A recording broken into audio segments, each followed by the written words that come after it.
ജോസ് വള്ളൂരാണ് തുടക്കമിട്ടത്. ഈ സംഭവത്തിലൊരു DCC president എന്ന നിലയിൽ അതിൻ്റെ ഒരു ഉത്തരവാദിത്വം ജോസ് വള്ളൂർ കാണിച്ചില്ല. ഒരു KSU താലൂക്ക് സെക്രട്ടറിയുടെ ഒരു എന്താ പറയുക ഒരു ഉത്തരവാദിത്വം ഉണ്ട്, ഒരു ആളുകളോട് ഇങ്ങനെ പെരുമാറും. ആ നിലവാരത്തിൽ പോലും ജോസ് വള്ളൂർ നിന്നില്ല. ഒരു എന്താ പറയുക ഒരു ഗുണ്ടാസംഘം വളർത്തുന്ന മാതിരിയാണ് ഇത്തരം ആളുകളെ DCC ഓഫീസിൽ ഇത് ആളുകളെ ആക്രമിക്കാൻ വേണ്ടിയിട്ട് അവിടെ വളർത്തിക്കൊണ്ടുപോകുന്നത്.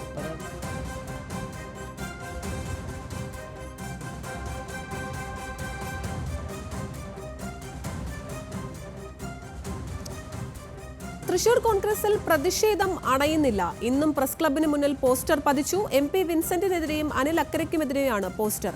ഇതിനിടെ കൂട്ടത്തല്ലിൽ പോലീസ് കേസെടുത്തിട്ടുണ്ട്. DCC പ്രസിഡന്റ് ജോസ് വള്ളൂരിനെ ഒന്നാം പ്രതിയാക്കിയാണ് കേസ്. ഇതിന് പിന്നാലെ ജോസ് വള്ളൂരിനെതിരെ ആരോപണവുമായി സജീവൻ കുരിയച്ചിറ രംഗത്ത് വന്നു. DCC ഓഫീസിൽ ജോസ് വള്ളൂർ ഗുണ്ടാ സംഘത്തെ വളർത്തുന്നു എന്നായിരുന്നു ആരോപണം. DCC പ്രസിഡന്റിന്റെ പെരുമാറ്റം KSUവിനേക്കാൾ താഴ്ന്ന രീതിയിലാണ്. കേസുമായി മുന്നോട്ട് പോകുമെന്നും മർദ്ദനമേറ്റ സജീവൻ കുരിയച്ചിറ പറഞ്ഞു. വിവരങ്ങളുമായി ലെവിൻ K വിജയനാണ് നമുക്കൊപ്പം ചേരുന്നത്. ലെവിൻ, എന്തൊക്കെ വകുപ്പുകൾ ചേർത്താണ് ഇപ്പോൾ കേസ് എടുത്തിരിക്കുന്നത്? ഏറ്റവും പുതിയ വിശദാംശങ്ങൾ എന്തൊക്കെയാണ് ഈ കേസുമായി ബന്ധപ്പെട്ട്? അതിന് അടിപിടി സംഘർഷമുണ്ടാക്കാൻ അസഭ്യം പറയാൻ തുടങ്ങിയ വകുപ്പുകൾ ചുമത്തിയാണ് DCC പ്രസിഡന്റ് അടക്കമുള്ള 20 പേർക്കെതിരെ കേസെടുത്തിരിക്കുന്നത്. DCC ജനറൽ സെക്രട്ടറിമാരായിട്ടുള്ള 2 പേരും DCC പ്രസിഡന്റ് ജോസ് വള്ളൂരും കേസിൽ പ്രതികളാണ്. യൂത്ത് കോൺഗ്രസ് KSU പ്രവർത്തകരും കണ്ടാൽ അറിയാവുന്ന 20ഓളം പേരുമാണ് കേസിൽ മൊഴിയുടെ അടിസ്ഥാനത്തിൽ പ്രതികളായിട്ടുള്ളത്. സജീവൻ കുരിയച്ചിറ ഇന്നലെ നടന്ന സംഘർഷത്തിന് പിന്നാലെ KPCC നേതാക്കൾ ഇടപെട്ടുകൊണ്ട് തന്നെ സജീവൻ കുരിയച്ചിറയെ ആശുപത്രിയിലേക്ക് മാറ്റിയിരുന്നു. ആശുപത്രിയിലെത്തിയാണ് ഇന്നലെ രാത്രി ഏറെ വൈകി പോലീസ് മൊഴിയെടുത്തത്. ഈ മൊഴിയുടെ അടിസ്ഥാനത്തിൽ കേസെടുക്കുകയും FIR രജിസ്റ്റർ ചെയ്യുകയും ചെയ്തിട്ടുണ്ട്.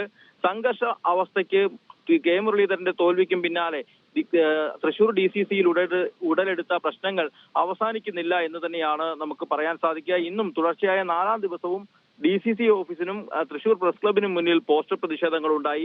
MP വിൽസന്റും UDF ചെയർമാനായ തെരഞ്ഞെടുപ്പ് കമ്മിറ്റികളുടെ ചുമതലയുണ്ടായിരുന്ന MP വിൽസന്റും AICC അംഗം അനിൽ അക്കരയും സ്ഥാനമാനങ്ങൾ രാജിവെക്കണമെന്നുള്ള ആവശ്യമാണ് ഇന്നത്തെ പോസ്റ്ററിൽ ഉണ്ടായിരിക്കുന്നത്. അത്തരത്തിൽ വലിയ പ്രതിഷേധം തന്നെ തുടരുകയാണ് DCCയുമായും തെരഞ്ഞെടുപ്പുമായും ബന്ധപ്പെട്ടുകൊണ്ടുള്ള ജില്ലയിലെ UDF കോൺഗ്രസ് സംവിധാനങ്ങളിൽ. ഇതിനിടെ മാധ്യമപ്രവർത്തകരുമായി നമ്മൾ അടക്കമുള്ള മാധ്യമങ്ങളുമായി സംസാരിച്ച സജീവൻ കുരിയച്ചിറ DCC പ്രസിഡന്റിനെതിരെയുള്ള പരാതിയുമായി മുന്നോട്ട് പോകുമെന്ന് തന്നെയാണ് പറഞ്ഞത്. KSU താലൂക്ക് യൂണിയൻ പ്രസിഡന്റിന്റെ പോലും നിലവാരത്തിലേക്ക് DCC പ്രസിഡന്റും കൂടെ ഉണ്ടായിരുന്ന മുതിർന്ന പ്രവർത്തകരടക്കമുള്ള ആളുകൾക്കും എത്താനായിട്ടില്ല. DCC ഓഫീസിൽ നടക്കുന്നത് ഗുണ്ടാ പ്രവർത്തനമാണ്. രാത്രി 7 മണി കഴിഞ്ഞാൽ പാർട്ടി പ്രവർത്തനമല്ല. DCC ഓഫീസിൽ പ്രസിഡന്റ് ജോസ് വള്ളൂരിന്റെ നേതൃത്വത്തിൽ ഗുണ്ടാ വളർത്തൽ സംഘത്തിന്റെ ഇടപെടലുകളാണ് നടക്കുന്നത്. രാത്രി 2 മണി വരെ പുലർച്ചെ വരെയൊക്കെ ഇത് നീണ്ടു നിൽക്കുന്നു. തന്നെ മർദ്ദിച്ചത് DCC പ്രസിഡന്റ് നിർദ്ദേശിച്ചതിനെ തുടർന്ന് ഇത്തരത്തിലുള്ള ഗുണ്ടാ സംഘത്തിൽപ്പെട്ട ആളാണ്. DCC പ്രസിഡന്റ് നേരിട്ട് തന്നെ മർദ്ദിക്കുകയും ചെയ്തു.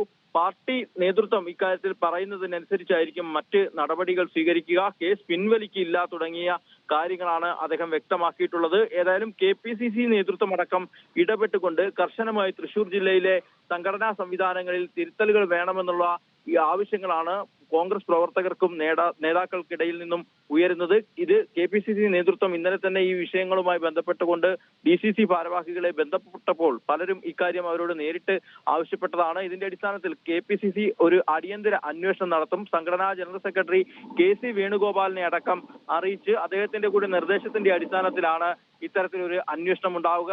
വരുന്ന ദിവസം തന്നെ KPCC പ്രസിഡന്റ് അടക്കം നേരിട്ട് ജില്ലയിലെത്തി പ്രശ്നങ്ങൾ ചർച്ച ചെയ്യും, നേതാക്കളുമായി ചർച്ച നടത്തും. അതിന്റെ അടിസ്ഥാനത്തിൽ വേഗത്തിൽ തന്നെ ഒരു അന്വേഷണ കമ്മീഷൻ ഉണ്ടാകുമെന്നാണ് പ്രതീക്ഷിക്കുന്നത്. അതേസമയത്ത് സജീവൻ കുരിയച്ചിറ അടക്കമുള്ള K മുരളീധരൻ അനുകൂലികൾ ഉയർത്തുന്ന ആവശ്യങ്ങളുമായി ബന്ധപ്പെട്ടുകൊണ്ട് അവരുടെ ഭാഗത്തു നിന്നും പ്രതികരണങ്ങൾ ഉണ്ടായിരുന്നെങ്കിലും ജോസ് വള്ളൂർ അടക്കമുള്ള എതിർവിഭാഗത്തിന്റെ ഭാഗത്തു നിന്നും ഇതുവരെയും ഒരു പ്രതികരണം ലഭ്യമായിട്ടില്ല. ആതിര.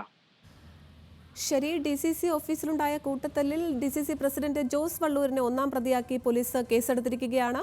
വിവരങ്ങളുമായി നമുക്കൊപ്പം ഉണ്ടായിരുന്നത് ലെവിൻ K വിജയനായിരുന്നു.